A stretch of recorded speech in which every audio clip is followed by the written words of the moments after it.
Welcome back to the A-List with Alexandra, where we break down all things Hollywood. With me today is author of Journey of a JuBu, Dr. Blaine Langberg. Dr. Langberg, thank you so much for being here today. Thanks for having me, Alexandra. Great to see you. Yes, so this book, I read it. It was amazing, and it was such a fun journey to go on. And I just want to talk a little bit about how you became a writer and the process of writing this book particularly. Sure, love to chat about that. So I'm an orthodontist by day, as you know, right here in Ridgefield, Connecticut, where you grew up. And so I have that scientific background. I've been in school a long time. Didn't have my practice. I started when I was 30, but I've always had an interest, aside from doing the science and and learning about dentistry and all of that. I've always had a passion for storytelling and writing. So that's what I do when I'm not straightening teeth and with my family. So I began my journey a while ago. I started writing the book when I turned 40, and it was my kind of like my spiritual quest, learning about the mind-body connection and learning about meditation. And yeah, I decided to journal it. And then I had always, as I said, had a passion for writing. I was actually a math major and an English minor in college back in the day. Wow. And so there was always this connection between two different facets of my life. And when I finished my dental program after dental school, I did orthodontics. I would always be, you can relate as a college student, I would come home with a ton of work after my classes and having to prepare the next day, going to bed at 12 or 1. And then I was out in the real world. I was like, wow, there's a lot of free time. My wife would go to bed early, and I began to watch a lot of shows and kind of binge watched before there was like a binge watching before that was in. And I didn't want to watch shows. I decided at some point I wanted to tell stories. And I actually wrote 2 screenplays that are kind of still sitting on my computer. And I said, you know what, I tried to network with those, but as you know, it's a tough industry to get into, and you're doing a great job reporting in the industry.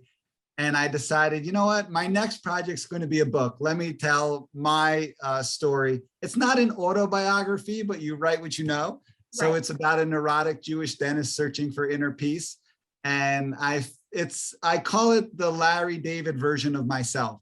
So taking things that happened to me and then exaggerating them and blowing them up out of proportion to hopefully make an entertaining story, but also educating the reader, you know, how I've learned about different religions and learned about meditation and gotten a bit into spirituality, while also maintaining the scientific side. You know, can you prove this to me? I want some facts to back this up. Right. And while writing this book, would you say that also helped your spiritual journey in some way? It did. It did. As you can imagine, I would take notes. Are you a journaler? I don't know. Do you like to read? I am a journaler. Are you a journaler too? I am. I'm a sticky note kind of guy. Like I will read something and sticky note. I guess nowadays they call it annotation. My girls tell me, like, when they're reading. So I do that a lot. I love to get tidbits of information. So I feel like my book is taking all those tidbits and making it more into a cohesive story. And, you know, because a lot of times reading about spirituality stuff, people's eyes can glaze over, or you talk about God or meditation and they're like, I don't want to hear it. And I get that. It's not super exciting or funny, or sometimes not fun, but I felt like I wanted to create a fun story and do a mashup of like kind of fun, crazy Seinfeld-esque characters. And then sending them on a journey where the character actually learns about, imagine Larry David learning to meditate and getting enlightened. So that's how I like to pitch my book. Yeah, there were so many pop culture references in this book. It's very clear you love entertainment. I found those so exciting, and it really built a different character, like you said, than what people are used to, where someone on a spiritual journey might have one personality, but you exaggerated these of pop culture people. Were there any pop culture references specifically that you were really trying to channel throughout this book? Favorites that kind of led the characters, any of those? Yeah, I've alluded to a couple, right? So obviously like Larry David and Seinfeld, that observational humor, the self-referential humor of Seinfeld, and then taken to a more extreme Larry David. So yeah, I enjoyed I felt like the character was again an extended version of me who I really enjoy that humor, that Larry David kind of self-deprecating, bit of narcissism in him, right? He thinks a lot about himself, and you're like, really? But kind of uncovering that and learning to be more selfless, or at least learning to quiet the mind, right? Because I think the mind can distract us a lot. Mm-hmm. And in your own life, you did mention you journal, which is an amazing tool to calm the mind and gather your thoughts. What other things did you embark on your own spiritual journey? Did you try meditation, hypnotist, all of these fun things we've seen in the book? What have you actually tried? Yeah, great question. So like I said, it's not an autobiography, but definitely based on a lot of what I've gone through. Mm-hmm. So I would say, like the character, I've had sort of these nervous twitches, anxiety, and I've always, and more in dental school, it happened a lot when I was a student, and I wanted to get rid of it. So when I had more time after I graduated, I really delved into helping quiet the mind, and I found, and I went into a lot of stuff, even medically, like, was there anything wrong with me? I did some EEGs and everything was fine. I didn't have anything that I considered like a Tourette syndrome or anything like that. It was more anxious, right? And I think a lot of us, especially nowadays, are dealing with that. So I was doing a lot of Googling, and I ended up meeting a woman who did hypnotherapy. And for me, that was really cool because it peels away to get to your subconscious. And what I learned is even little things that happened in the past are still in your subconscious mind. Mm-hmm. So that was really cool to me to discover. And it wasn't like anything traumatic happened to me. It's just little tiny things, like a teacher in second grade could say something to you and it can stick with you and kind of build up. If somebody else says the same thing, you remember it and it's an instant trigger. Yeah. So I learned a lot about that, and I made the character kind of go through things like that. Unlike I don't want to give too many spoilers, but unlike the book, I've never spent time in a Buddhist monastery. That was sort of my fictional representation. And it is, I guess it's dangerous I'll tell you a funny story. It's dangerous making the character be an orthodontist, because I am. And because a friend of mine read it and he goes, "Oh my God, I didn't know your dad had a stroke in dental school." And I said, "No, that's in the book. Like, that did not really happen." Right. But I would say, and I never had a panic attack at the office, but there were times where you get anxious, and so I took that feeling and exaggerated that. But I have done the hypnotherapy. That, to me, that has been really useful. I meditate. I'd love to say every day, but that wouldn't be honest. But I do try and still read a lot about it. I try and, just lay in bed in the morning and gather my thoughts. And then at night, I try and meditate downstairs, but I'll come upstairs and my wife will say, "How was your nap?"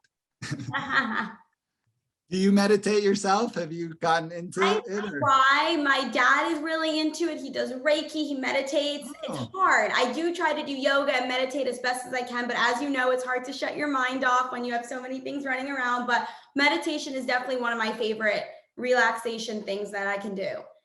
And you know what? That's great that you're still open to it, even though your dad does it. Because my senior in high school, I advised her to do it, and because I do it, she doesn't want to do it.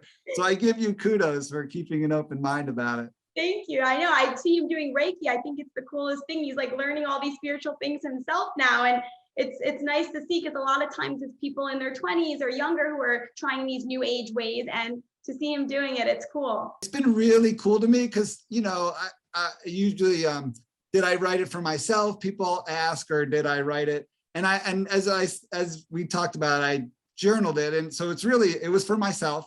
I had some advice to change it, but I was like, you know what? I like it. To me, the book is me. And I've had some of my buddies read it, and it was really like for the middle-aged guys. I thought my friends would relate.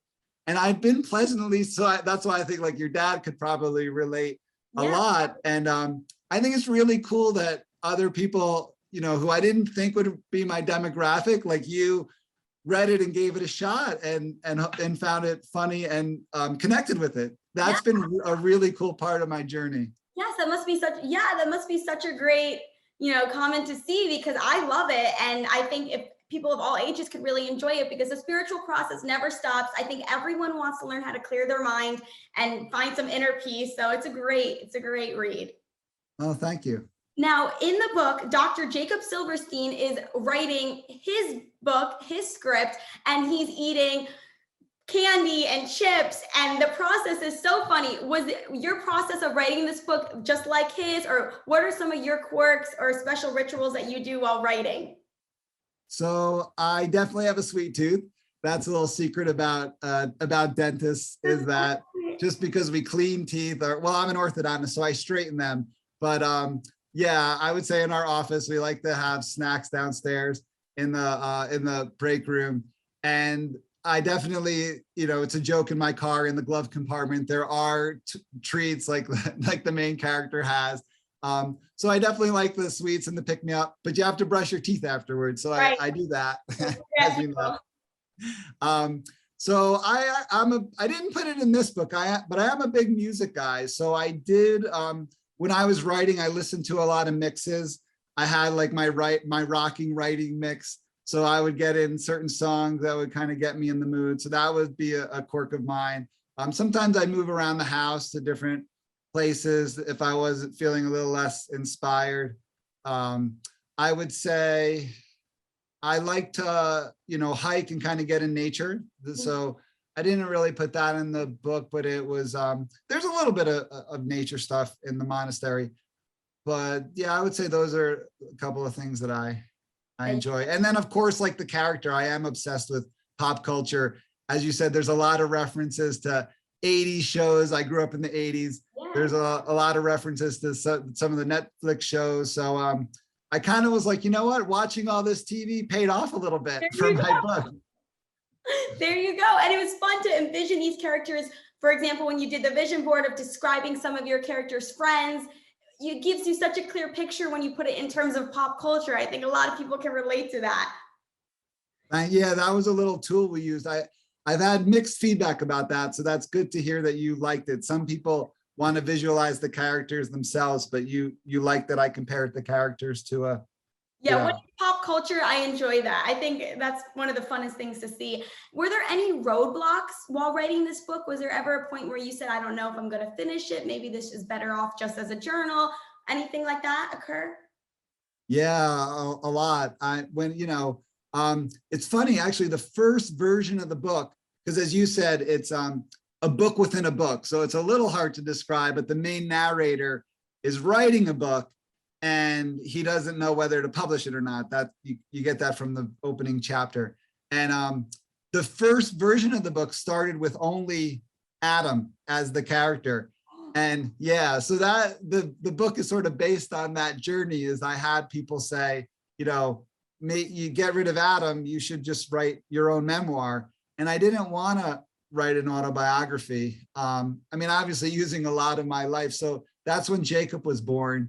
And so, yeah, I would say the roadblock was, do I want to add more people? How negative? I wanted to obviously mix it between and make it not as make the characters more likable. So that's when Jacob came in.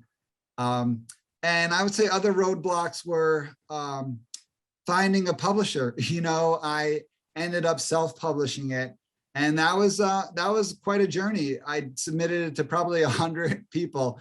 And I learned it's a tough industry to be in. I'm an orthodontist by day, but I have a passion for writing.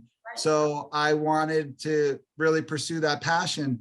And from what I understand, it's hard when you're not a full-time author to get representation. So I had a couple people email me back and want more of the book, which I hear is a really good. Yeah. That's sort of the next level, and that's really good to get. But then I never heard back from them. It is such a hard industry. So I decided to take matters into my own hands, and I found a company in Minnesota, so like a small press, and he published it for me, and Critical Eye Publishing. So it was really cool to work with him. But yeah, just bumps in the road when you get the rejection letters, but I still believed in the project, and I wanted to see it out there. Absolutely. There are so many books that never see the light of day and don't ever go that step to try to self-publish and find a small local publisher. They just give up if the big wigs say no or they get rejections. And I feel like I've experienced the same thing when the pandemic hit. You know, there was a lot of stations that were closed. I couldn't find anything. So I created my own show. I took matters into my own hand and I said, I believe in the project, like you said, so I'll put my own content out there. So I think it's amazing that you went ahead and self-published and found a great publisher in Minnesota to work with you. That's impressive in itself, for sure. Yeah, and kudos to you also for, again, believing in yourself, and you're putting great stuff out there too, and getting it out there. And it is scary to put yourself out there, but if you believe in the content, you believe in yourself like you're doing. Yeah. Thank you. And a big part of this book for both characters, the main narrator and his project, their wives played such a big role in these books. How did your wife react to your book? Did she like it? Was she like, stay an orthodontist, as some of these characters' wives thought? What was the process for you like? I love it. You paid really good attention. I would say that, so my wife has always been really supportive. I also do comedy on the side, and she is really supportive of that. She doesn't like me going too much into personal stuff. So she gets annoyed by that. It's funny though, because there's a couple of risque parts in the book, and those are really made up. So she's had a couple of people like kind of tease her, and she said, that is really made up. You know, it's not. Right, it's not, that's not real. No, it's not a thing that we're into. So that's been, I've been happy that she took it tongue in cheek. Right. But she never says, you know, she definitely, and I like being an orthodontist, unlike the character. Like, I don't want to quit being an orthodontist, but I do love that I have this other side of me, and I'm lucky, you know, my wife does support that. And she, you know, it's good that she'll leave me time to write, and I do that on the side. And same with my comedy, like I'll spend some weekends going to the city, doing some gigs. So it's fun to exercise that muscle. And then she has her hobbies too. So it's a nice balance, because she plays mahjong with her girls. Like, she has her outlets. So it's a good balance with, we both, you know, coming together as a family with our girls, and then also having our outlets. Right. But she doesn't give me much resistance like the characters. Some of the fights that they had, you know, maybe sometimes I think a lot of married couples have those discussions. So I was a little exaggerating on that, but she kind of joked, what did you record our discussions? That's so funny. Yeah. And you did mention stand-up comedy. So let's talk a little bit about that. You're a man of many hats. Well, for me, it's another version of storytelling. So actually, that was through my wife. She has a foundation for her sister who passed away called the Silver Platter Foundation, because her sister name was Hillary Silver. So it raises money for people with blood cancers. And then part of the books, the sales go to also helping her foundation. So she had a fundraiser, and comedians came. Christine O'Leary from Ridgefield came, and she auctioned off one of her classes. So people were kind of like, you should take a class, nudging me. So I ended up taking her class, and I did a couple, and it's been a lot of fun. It is for me, another form of storytelling, where you get a little bit more, you get more instant gratification than a book, which, as you know, takes years and years. Right. So I like that. For me, it's a fun way and an outlet, and actually kind of like my book, because I use a lot of humor in my book to make it relatable and to kind of exaggerate daily life. Right. Where have you performed so far? Have you done any open mic nights or stand-up shows? Yeah, so I've done the Ridgefield Playhouse, so in Connecticut, a small suburban town. As part of her finale of the class, you perform at the Playhouse. And then I challenged myself, and it's fun what connections will do. I have a good buddy who's an orthodontist, and his brother owns the Stand Up New York. So I was able to perform at Stand Up New York in New York City. And the best part, it was invited back. So he liked it enough. So I've done Stand Up New York, another club in New York City called the Broadway Comedy Club. I've been back. This is pre-COVID. I haven't done since COVID. And then there's another club in Bridgeport, Connecticut, called the Stress Factory. So I've gotten out there, and I like to always see what the next level holds. It's good to make your friends and family laugh, but if you can make strangers that paid to see you laugh, that's big. Yeah, that's good. Your dream performance be at? Is there a famous comedy club you'd love to get into? Is there a crowd you'd love to perform in front of? Any thoughts of that? Yeah, I mean, I would love to do some of the ones in New York City. Like I've done a couple, but like Gotham would be amazing, or Caroline's. The names that are really household. So that'd be fun. I'm at the stage where I have passed the stage, because a lot of them you have to bring guests and then they'll let you perform in open mic nights. Yeah, that's something I've also learned, but I have now been invited back where I don't have to bring guests. So that's kind of like the next level of comedy. Oh my gosh, you're making the ranks up there. Wow, look at that. That's so great. Do you plan on writing any more books in the future? Is there anything we can look forward to? Yeah, so I have begun a sequel. I'm in a little bit of a slump, so it's always good to kind of get more motivated. My dream is to make the book into a movie or a TV show. I don't know how you felt about the characters, but I would love to see them come to life, as I know most authors would. So that's my dream and vision. And I want to, and I understand you have to, have more of the story to keep pitching it. So I have some more places I want these guys to go. Oh, that's so exciting for all you producers out there. If you're listening, we'd love to get this pitched into a movie. It was so great. I would love to see them come to life. And that's so exciting. There's a part 2 coming out. Ooh, I'm so excited for that. See these characters continue their journey and what's next. Because the spiritual journey really never ends. It's such a continuum of your whole life. So that's really exciting to see. Dr. Langberg, what is one thing you want your readers to walk away with after reading Journey of a JuBu? I say my mission is to enlighten while I entertain. I love that. The big E's, enlighten while you entertain. And then the last pitch I give is, if you're a seeker with a sense of humor, try my book. Like people who are kind of searching. Right. Hopefully, Where can the audience find you, find your books? So I have a website, www.journeyofajuboo.com.